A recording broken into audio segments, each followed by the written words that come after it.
isu yang di embusan pertama gitu loh sebetulnya itu masa jabatan. Itu masa bermula jabatan dari Kabupaten Demak.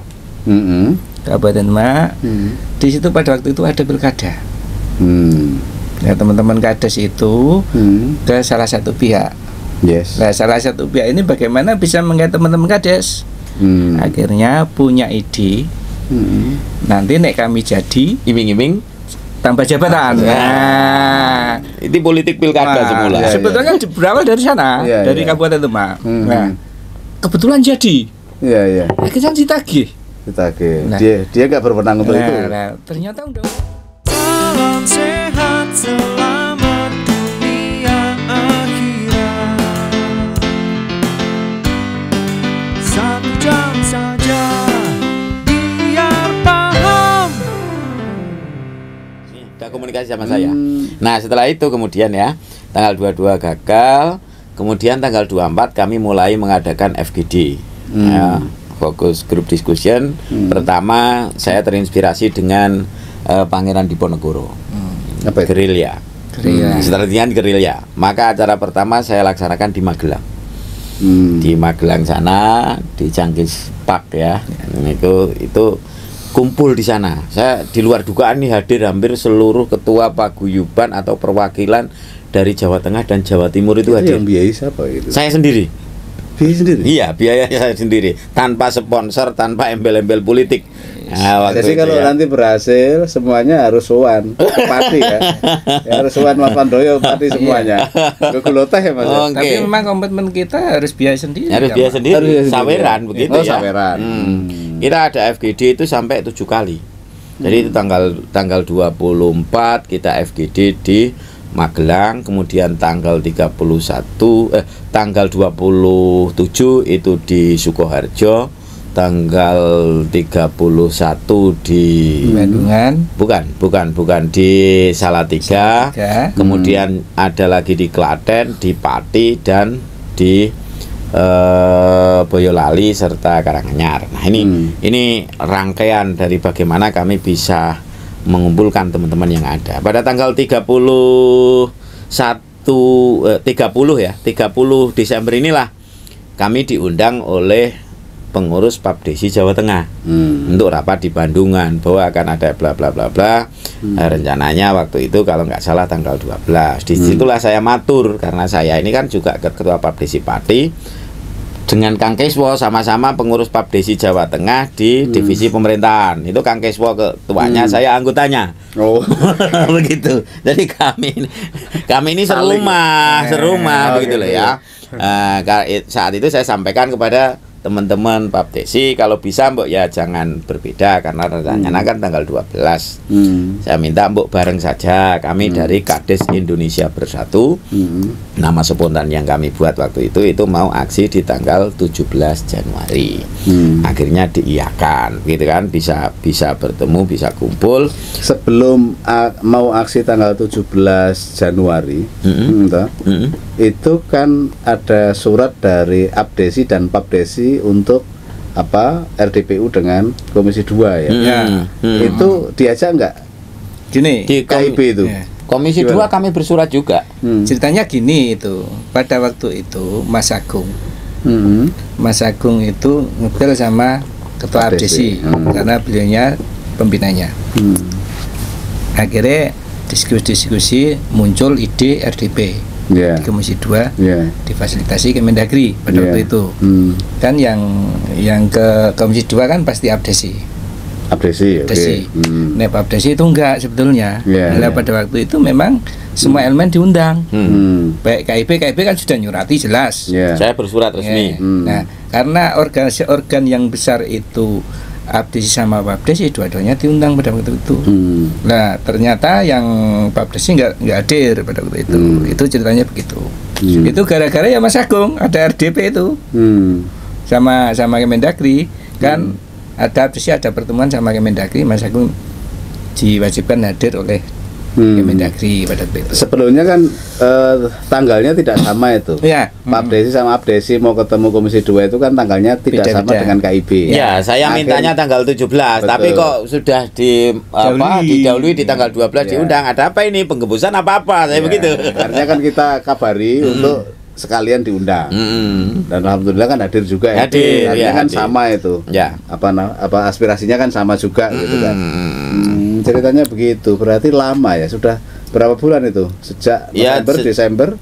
Kalau kami berdiskusi itu sudah lama, hampir sekitar 10 bulan yang lalu lah. Mulai Ramadan ya, April 2022 kami mulai diskusi itu. Tetapi kemudian mengkristal itu setelah ada surat, entah itu benar dari Kemendagri atau tidak, karena kopnya atas itu Kemendagri, bahwa nggak terpotong surat itu di grup WA itu, nggak ada yang tanda tangan siapa. Intinya bahwa surat rekomendasi itu menyetujui usulan dari Pak Abdesi untuk menunda revisi Undang-Undang Nomor 6 Tahun 2014. Untuk menunda? Ya, menunda. Nah, inilah yang kemudian ini justru menjadi semacam apa ya? Penyemangat, penyulut semangat teman-teman di daerah ini. Gimana ini, tidak benar ini. Kan perjuangan teman-teman dari 2019 ingin ada beberapa pasal di UU Desa itu untuk direvisi, itu kan sudah lama itu. Bahkan kalau saya buka websitenya DPR RI, sudah pernah diusulkan oleh DPD pada tanggal 19 Desember tahun 2019. Nah, 17 Desember 2019 ya. Tapi sampai saat ini kok belum ada. Sampai saat ini belum ada tindak lanjut, belum ada realisasi. Tahu-tahu malah ada surat menyetujui, ya merekomendasikan itu dalam rekomendasi itu ada Pak Mendagri itu untuk menunda revisi. Nah, inilah yang semakin menguatkan menyulut semangatnya teman-teman kepala desa. Tapi kristalisasi gerakannya itu dimulai pada tanggal 7 Desember 2022. Ini hanya lokal di Pati saja, teman Pati saja. Dan teman-teman kepala desa di Pati menugaskan kepada saya, ketum, kalau manggil saya itu ketum gitu. Ini ketum harus berusaha mencari teman dari kabupaten lain bagaimana agar aksi yang dilakukan oleh kepala desa Pati itu didukung oleh kades-kades lain. Sekurang-kurangnya kalau mau dihitung dan mau diperhatikan itu minimal harus 10.000 orang. Saya mengiyakan, oke, berikan waktu saya 10 sampai 15 hari saya untuk berkoordinasi dan berkomunikasi dengan teman-teman kepala desa yang saya kenal. Akhirnya terwujud ya. Berapa puluh itu? Lupa saya. Yang hadir kemarin itu hitung-hitungan berdasarkan data dari kabupaten dan perwakilan 32.000. 32.000. Ya, tapi ada yang ngiyup, ada yang ada yang mungkin karena apa itu masakan Jakarta ini enak, kemudian juga dia lupa ke alamat. Sebetulnya begini, Mas Toha. Isu yang diembusan pertama gitu loh sebetulnya itu masa jabatan. Itu bermula dari Kabupaten Demak. Kabupaten Demak. Di situ pada waktu itu ada pilkada. Ya, teman-teman kades itu ke salah satu pihak. Nah, salah satu pihak ini bagaimana bisa menggait teman-teman kades? Akhirnya punya ide. Nanti nek kami jadi iming-iming tambah jabatan. Nah, itu politik pilkada semula. Sebetulnya berawal dari sana, dari Kabupaten Demak. Nah, kebetulan jadi. Akhirnya ditagih. Nah, dia nggak berwenang untuk itu. Nah, ternyata undang-undangnya tidak memungkinkan. Ya, si koordinator ini akhirnya ngajak teman-teman hampir semua kabupaten itu diajak bagaimana masa jabatan ini tetap digelurakan. Akhirnya lari ke MK ini pada waktu itu. Pada waktu teman-teman Demak itu datang ke rumah, tak bilang kalau masa jabatan itu nek dihadapkan di MK nggak ketemu. Masalahnya MK itu uji batunya di Undang-Undang Dasar 45. Undang-Undang Dasar 45 tidak mengatur desa. yang diatur hanya jabatan presiden dan wakil presiden. Udahlah. Nek kalau ke politik, oke, saya sepakat. Saya bilang gitu. Akhirnya tetap berjualan, perdebatan panjang.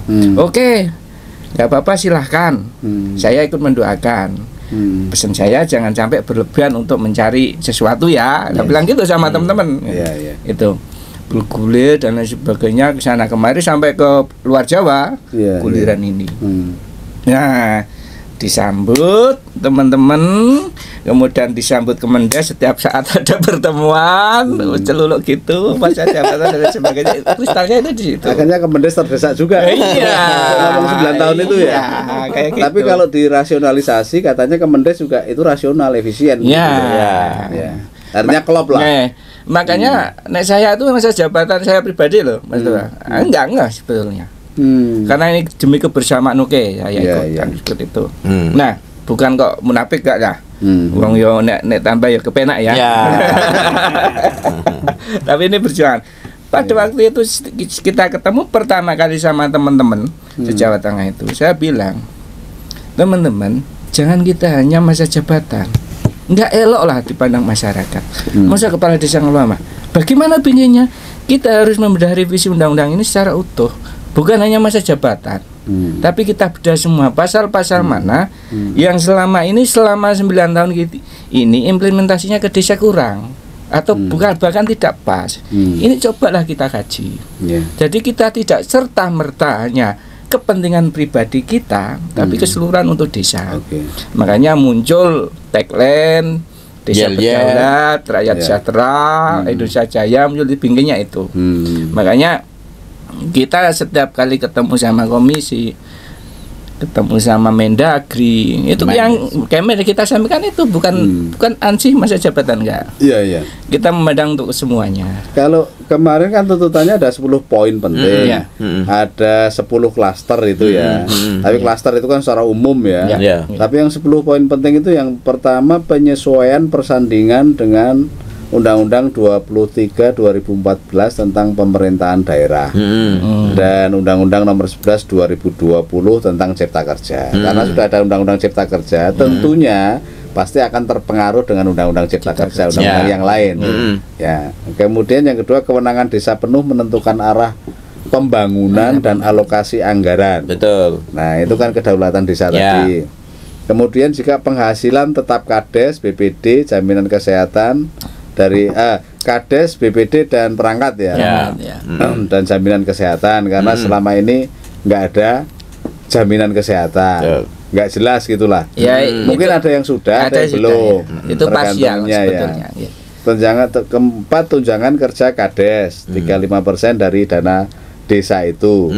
Ya, kemudian masa jabatan 6 menjadi 9 tahun. Nah, ini yang nomor 5 sebenarnya di sini ya. Betul. Tapi kan menjadi viralnya di situ. Nah, 6-9 tahun itu gimana itu? Ini kan begini, Mas. Jadi yang dibaca oleh teman-teman itu kan hanya sepotong saja, apalagi yang muncul di medsos saat ini kan seolah-olah malah demoralisasi terhadap Kades, begitu kan? Kades ini serakah, Kades ini aluamah, Kades nggak tahu diri kan sebagainya. Jadi ketika masyarakat nanti bisa membaca secara utuh apa yang kami perjuangkan, saya yakin mereka akan mendukung. Karena di sana kita kan ingin bagaimana agar dana desa itu bisa 10% dari APBN. Jadi kan bisa untuk kesejahteraan, kemakmuran dan pemberdayaan masyarakat. Bagaimana agar ADD sekurang-kurangnya itu 15% dari DAU kabupaten atau kota. Nah, ini yang kita perjuangkan kan hal-hal yang pada prinsipnya ini untuk mensejahterakan kehidupan masyarakat, memakmurkan desa dan memajukan desa, begitu loh. Soal kemudian ada masa jabatan 9 tahun, apa itu kemudian muncul di situ, ini kan juga karena apa? Kita memperhatikan terhadap kondisi keuangan desa masing-masing. Desa di Indonesia ini banyak yang tidak ada PAD-nya, banyak yang tidak ada bengkoknya. Kalau mereka harus sering untuk melaksanakan pilkades seperti itu, nah itu apa enggak justru nanti malah menimbulkan akses yang menimbulkan dampak yang negatif. Satu dari sisi keuangan boros kan, yang kedua dari sisi kehidupan sosial kemasyarakatannya menjadi kurang kondusif, dan yang ketiga tentunya terlalu seringnya pilkades ini nanti juga keterbelahan itu akan muncul. Ini yang khusus kaitannya dengan 9 tahun masa jabatan kepala desa. Jadi yang dibaca oleh masyarakat dari 10 usulan itu kan hanya satu. Ya, padahal kami kalau di Komisi 2 di Balik di pimpinan sudah kami serahkan semua kan itu draft rancangan undang-undang maupun kajian akademiknya. Harapan kami ini bisa menjadi masukan yang komprehensif ketika nanti terjadi revisi undang-undang desa begitu. Memang belum ada kajian akademis apalagi diatur dengan undang-undang dasar ya. Masa jabatan kepala desa ini. Tapi sebenarnya kalau melihat desa itu kan punya kekhasan, keunikan. Contoh lah RT. RT itu mungkin ya seumur hidup. Kalau dia nggak mundur itu nggak ada yang mungkin digantikan. Artinya ketokohan ini adalah keunikan desa. Ini sebenarnya menjadi alasan utama lah. Desa jangan diatur seperti pemerintahan. Sebentar, saya potong sampai seperti pemerintahan. Nah, ini kalau nanti sementara ini teman-teman pegiat desa, teman-teman mungkin akademisi memandangnya kan potret pemerintahan desa itu harus kayak bupati ya, kades itu kayak gubernur, kayak presiden. Coba kalau kemudian ingin agar desa itu menjadi kopian dalam tanda kutip pemerintah kabupaten, pemerintah provinsi dan pusat, laksanakan dong segala sesuatunya seperti halnya yang ada di pemerintah pusat, provinsi dan kabupaten. Artinya apa? Yang pertama, yang namanya kepala desa, kepala pemerintahan sama kan kayak bupati hasil produk politik sekalipun tidak dicalonkan oleh partai politik, tapi dana operasional oleh bupati, oleh gubernur kan ya tidak ada untuk kepala desa. Kemarin itu muncul dana operasional pemerintah desa 3% dan itu pun aturannya juga sudah dret seperti itu. Jadi intinya desa ini kan kewenangannya, kedaulatannya ini sudah diambil oleh supradesa. Inilah yang kami inginkan, bagaimana kedaulatan desa ini benar-benar dikembalikan kepada desa, kepada masyarakat. Jadi yang pokok gitu sebenarnya kedaulatan desa itu. Iya, jadi kalau kades itu mau nyalon, Mas, itu kan punya visi misi. Itu kadang saking semangatnya jadi kades, itu ngomongnya kelantur. Jangankan jalan lorong, langit pun akan saya rabat beton, kan begitu. Tapi kenyataannya apa? Karena segala sesuatu terkait dengan anggaran itu diatur oleh supradesa. Visi misi yang kemudian tertuang di dalam RPJMdes, kemudian turun lagi dimusyawarahkan dalam musren Bangdes, jadi APBdes. Ini tidak ada yang tercapai. Jadi bisa apa itu 30 atau 40% karena itu sudah diatur dari pusat itu ya. Jadi sudah di-tag semua kan. Jadi begini, pernah pengalaman ini tahun yang saya teruskan dulu Pak. Yang kedua terkait proses pemilihan juga. Kalau dianalogkan bahwa desa itu kayak kabupaten harus 5 tahun, harus kayak provinsi, kayak presiden 5 tahun. Coba kalau di kabupaten itu bupati, pemilihan gubernur, pemilihan presiden, pelaksananya KPU. Mengapa kalau di desa KPU nggak mau itu jadi panitia? Ini juga jangan ada distorsi antara desa. Kalau mau disamakan loh ya, kita bicara atas nama keadilan yang sama itu. Ya samakan desa seperti halnya kabupaten, provinsi dan pemerintah pusat. Jadi pelaksana pilkadesnya KPU, pembiayaan total dari pemerintah. Kan harus begitu.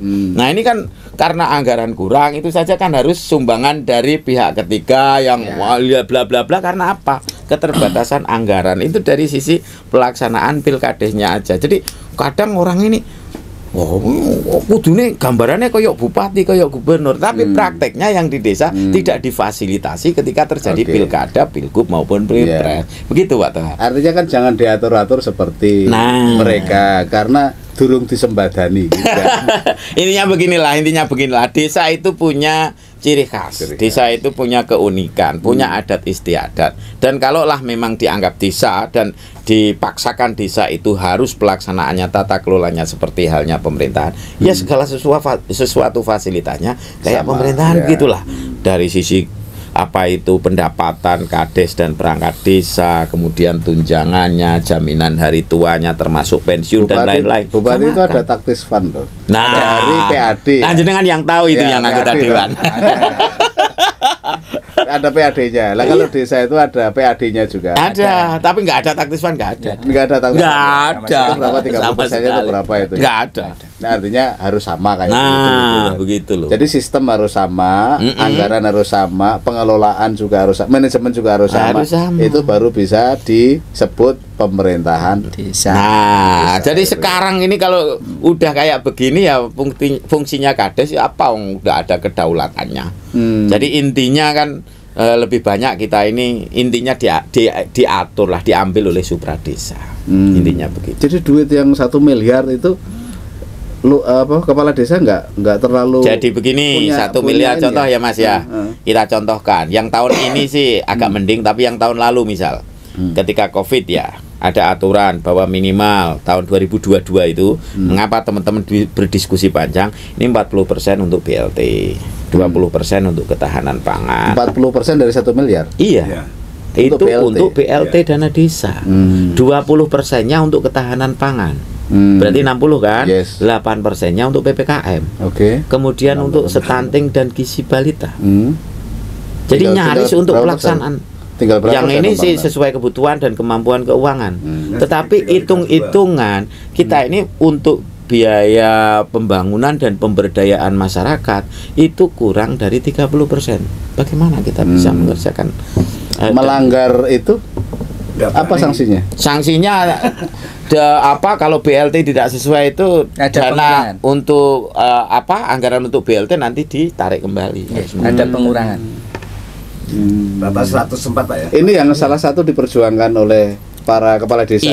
Jadi otonomi desa itu termasuk untuk pengalokasian. Ya, termasuk daulat anggaran. Daulat anggaran. Ini loh visi misi, ini loh RPJM Des, ini loh Musrenbang Des, ini loh RKP Des. Nah, ini biar jalan sesuai dengan karakteristik janji kepala desa ketika mau pilihan nggak akan terwujud.